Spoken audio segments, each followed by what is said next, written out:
We're outside Super Nintendo World, ready to go in. We've already scanned our tickets. Did you see the whole entrance process on the Osaka blog? If you haven't seen it, check it out since it sets up that part. It's gonna start hurting.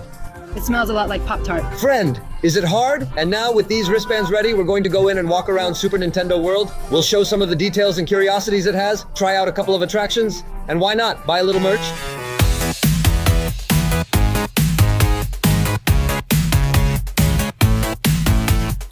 The level of detail and immersion in Mario's world doesn't make any sense, really. Even though it's Nintendo's world, it's mostly about Mario. Once inside, everywhere you look is Mario themed since the walls are so high. It's so well designed you feel like you're inside the world. I mean, it's not called Super Nintendo World for nothing. It's literally Nintendo's world. I don't know if you realize how crazy this is. Over there is Bowser's attraction.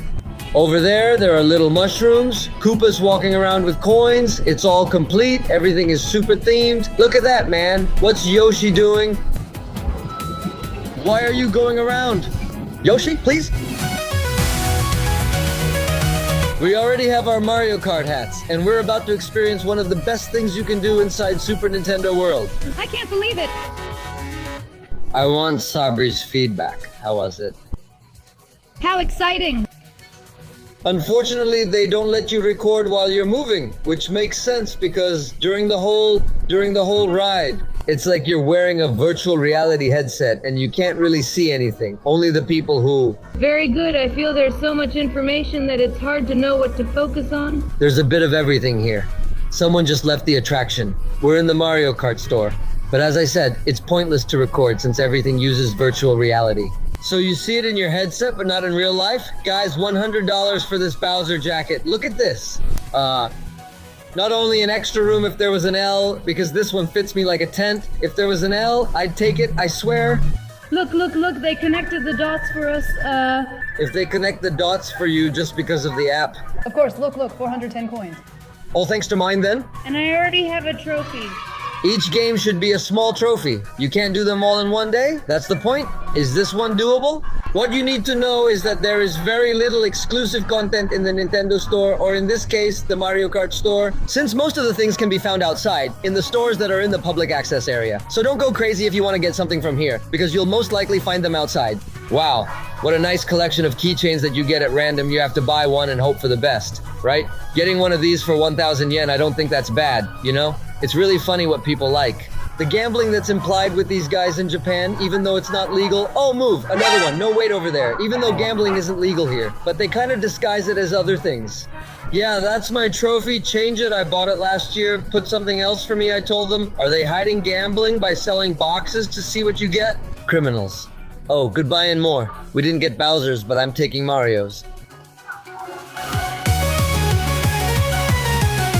I'm offended we haven't done this before, huh? Come on, the first one, that's it, go. Go more! Ah, bring it back. There was a pause in the space. I let it go. How much does it have? I don't know. My personal goal for today is going to be to grab all these cubes, which apparently these... She's happy. Let's check it ourselves, that all these cubes are for this. And they're everywhere. Look, there's another one over there. Let's go. Let's attack the cubes. My turn, girl. My turn. Everyone's problem is that we kept hitting cubes like this for nothing at the end of the day. No, don't look at this. Check this out. Come on. You must follow all the colors. What is this? Over there, the last one. This one. Up. Back.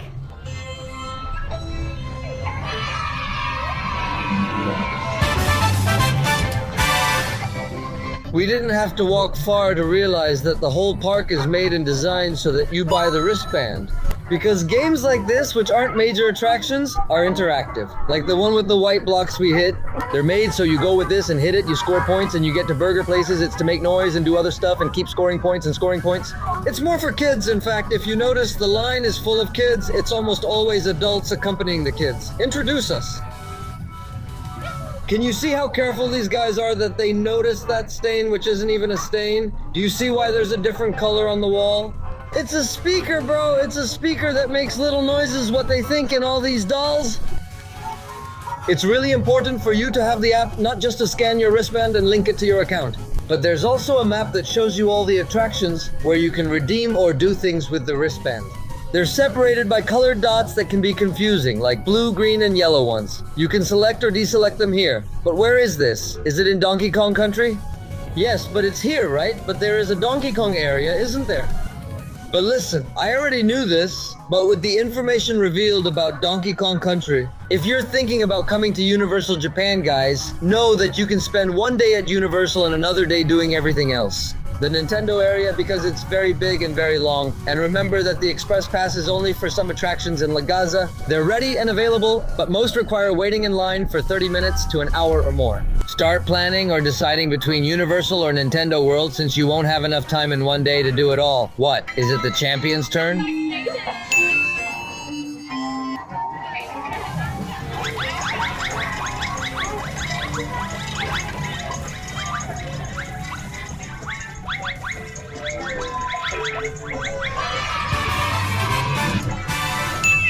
We also found a game that requires you to collect keys or reach milestones in the app. If you get 3 keys, you can access the game. I don't know how the hell you collect the keys. You have to find 2. I think the keys are hidden, right? In a particular game? And we arrived at the Donkey Kong store. Apparently, he's the main character of this merchandising section. Are there really products, my friends, that are so worth it? Look, it's a Mario t-shirt for 4,500 yen. That's not cheap at all. That's about $30-something. And keep in mind, there are t-shirts like that for 50 or 60. Lucas, I think it's crazy. The thing is, we have no idea about the quality of the garment, but it's not like it's unaffordable either. Who? Do you want to impress someone? You have to get me this sub. Look, it's this one. Dude, it comes with all these chocolates and it's cheaper than the t-shirt. $20 a little less. 19 some souvenirs, magnets, some keychains. A whole wall dedicated to Donkey Kong. These hats, guys, these hats. The thing is, I have a big head.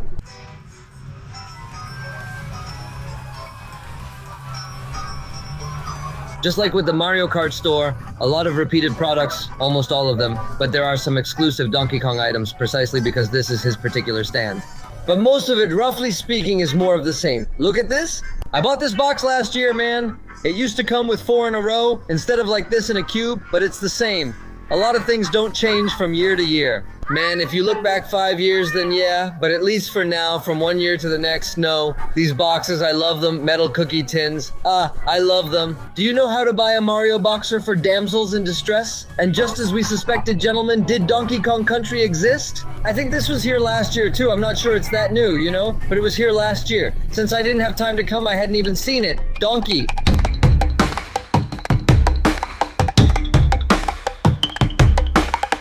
Just as you enter. The only interesting attraction that seems worth it is the Minecart Madness, which is the Donkey Kong one. And it's not that extremely good, you know?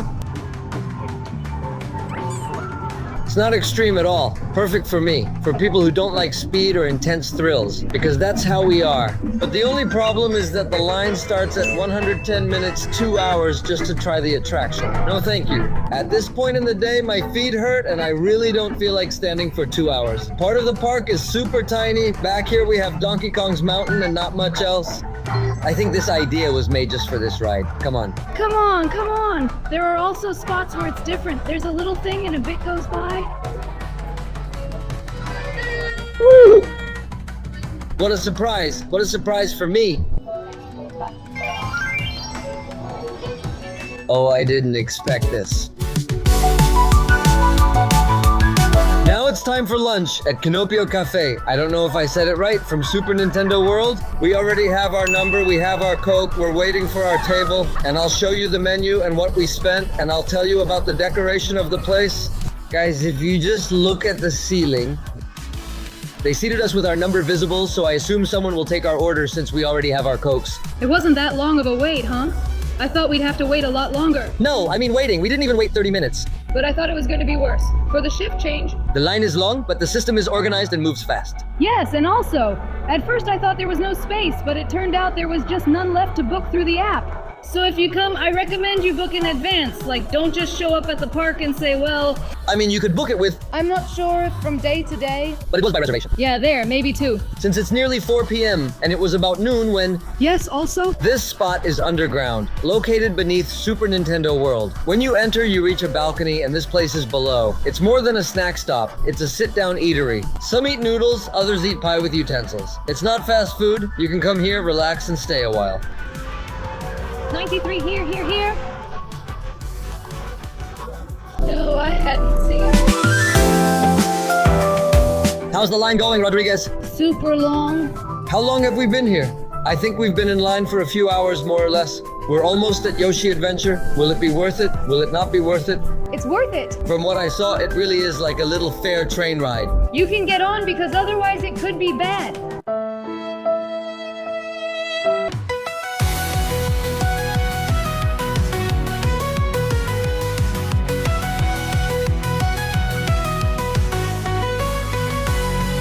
It was very cute. Now, the hour and a half we waited in line for those 60 seconds. It wasn't 3 minutes.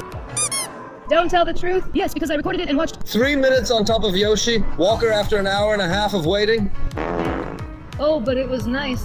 It's worth it if you come with kids or if you just want a chill ride. But the line isn't very long, my friend. Very long. Something fun you can do here in this park is look for the coins that have the key symbol like this one right here. From the map, there are only 4, I think, but with 3, you can access the secret game, which requires 3 keys. They're clearly marked. What if you get off? The Super Nintendo World app, which is actually the Universal app, and inside Universal there's Super Nintendo World. You'll see a key icon marking where these games are that give you access to the keys. They're super silly, super easy games, and I think logically they're made so you always win. You can't even lose. A curious fact is that even though this is just a gadget and accessory, Super Nintendo World works through this band. If you're definitely planning to come, consider buying the band, because all the games work interactively. With this, both what's outside the attractions and what's inside the attractions. Blocks to hit, things to tap. If you don't have one of these, it's pointless, so consider spending about $30 or $40 the band for the Super. We don't have gentlemen, we have 3 keys, we have the 3 keys, and now to our secret place. Hello, do you have keys? Yes. Yes, thank you, yes. Yes, pay attention to the walls that hide secret things.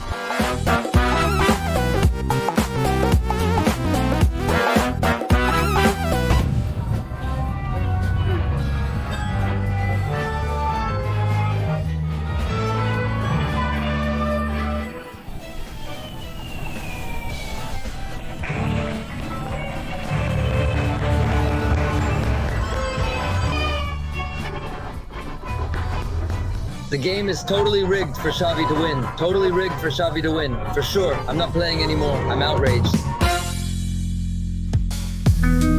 And now leaving Universal. And as a little ending for the second day in Osaka. We have one more stop tonight that we planned for yesterday, but we were too exhausted and decided to save it for today. That stop is none other than the one and only, the unique and famous Glyco sign in Dotonbori. All aboard, passengers, choo-choo, choo-choos. I don't know why we found these chairs at the station. They're like individual seats, but they're not facing forward, they're facing over there. Strange and curious, and speaking of curious, I don't know what happened to me today, but what happened to us while we were talking about Universal. On the way back, Sarah told me, look at the sign, and I read it. The sign said, women only, on the train car. And I thought, look, I thought it was just a section of the car, like a little part that was for women. And I start to look up and I say, how did I not realize that everyone around me was a woman, and there were no men? I don't even know how. I didn't realize last year that there are train cars on some lines that are exclusively for women. Why? I don't know. It must have something to do with harassment of women, which they associate with men. But be careful, because I don't know the legal consequences that it could bring you as a man. Taking a car that's only for women. But it was really funny because look at me, what an idiot. It was full of ladies and girls. That's Japan, that's life. There must be a Kobe and a men's trademark on the line, right? I'm not really paying attention and this guy gets into another one. It's already the second we've seen. What's Dotonbori like at night? We haven't even reached the sign yet. Oh Lord Jesus Christ, what a beautiful thing. Because of timing, we had to visit Dotonbori at around 11 at night, and you might think, well, it's Japan. People go to bed early, businesses close early, but guys, this looks like Times Square at 3 in the afternoon. There are a lot of people, and while some places are closing, many stores, restaurants, and shops remain open. Anyway, the goal is the sign, and I think we're getting there. Let's go with a bit of nerdy info. The Glyco advertisement must be the most famous sign in Osaka, and it was installed in 1935. Around 2014, they updated it to an LED version because I think it used a lot of power, and now there it is, gathering dust during our vlogs. In Japan, we've talked a lot about the visual pollution in this country and in some cities and specific places, but this, guys, I think this is the most outrageous thing I've seen so far. Very much like Akihabara, the amount of lights and signs here, but it doesn't make any damn sense. The story behind the name Dotonbori is that it's located on a canal. In fact, if you look at what I see, right in the middle of a kid who took a picture. We're on top of a canal created thanks to the idea of a man. Around the year 1600, may the poor man rest in peace. He died before finishing this canal, but fortunately, his heirs completed and put it into operation. You may wonder why. Basically, to boost trade in the area. Now, well, it's kind of pointless. Why aren't the canals used? Or at least not as much as they were back then? The name of this gentleman was Toten, and Bori means Dotonbori, the canal of Mr. Doton. That's where it comes from. Hello? The philosophy behind the food or gastronomy of Dotonbori. It's called kuidaore. I'm not sure if I'm pronouncing it right, but it basically means eating until you drop. A typical place to come and have the feast of your life with crab balls and seafood, very quick, very street style, although you can also sit down to eat. But I think it's made for snacking and moving on. It's up to you. If you're in Osaka, you come to Dotonbori and do a quick food tasting. Take a couple of pictures with the sign, but of what? And walk around because there are so many things. And walk around because we just got here half an hour ago. And you still need several days to see all of this. All of what? And this is what I recommend you do. We came at a late hour, around 11:20, so we'll probably have to go back by Uber because the metro or subway runs until midnight. Depending on the area, depending on the day, the season, so keep that in mind too if you want to come late. This starts around 8 p.m. or 7 p.m. with the whole show and the culinary tasting experience. But if you're running late, don't worry. You can still come until 11 since you'll find some places open. This is the end of the Osaka vlog. It was 2 intense days. You're leaving, we're staying because we're heading to the claw machines. Goodbye, Sardoso.